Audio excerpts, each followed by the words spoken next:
ചോദ്യപേപ്പർ ചോർച്ചയെ തുടർന്ന് റദ്ദാക്കിയ മെഡിക്കൽ പ്രവേശന പരീക്ഷയായ നീറ്റ് ജൂൺ 21-ന് വീണ്ടും നടത്താനിരിക്കെ കനത്ത സുരക്ഷാ പ്രോട്ടോകോളുകൾക്ക് കീഴിൽ പരീക്ഷ കുറ്റമറ്റ രീതിയിൽ നടത്തുവാൻ അധികൃതർക്ക് കേന്ദ്ര വിദ്യാഭ്യാസ മന്ത്രി ധർമ്മേന്ദ്ര പ്രധാൻ കർശന നിർദ്ദേശം നൽകി.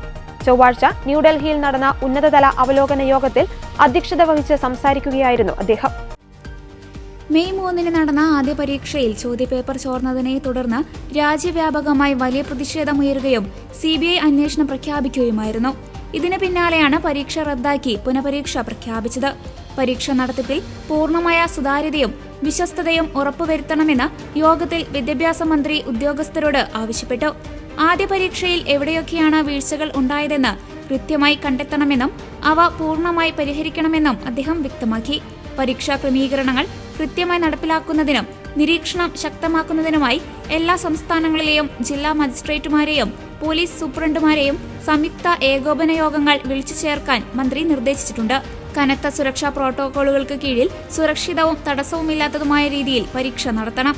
പരീക്ഷാ കേന്ദ്രങ്ങളിലെ സുരക്ഷയിലും ജാഗ്രതയിലും യാതൊരു വിട്ടുവീഴ്ചയും പാടില്ലെന്ന് വ്യക്തമാക്കിയ മന്ത്രി അതേസമയം വിദ്യാർത്ഥികൾക്ക് ആവശ്യമായ ഗതാഗതം, കുടിവെള്ളം, മറ്റ് അടിസ്ഥാന സൗകര്യങ്ങൾ എന്നിവ ഉറപ്പാക്കാൻ ഉദ്യോഗസ്ഥർക്ക് നിർദ്ദേശം നൽകി.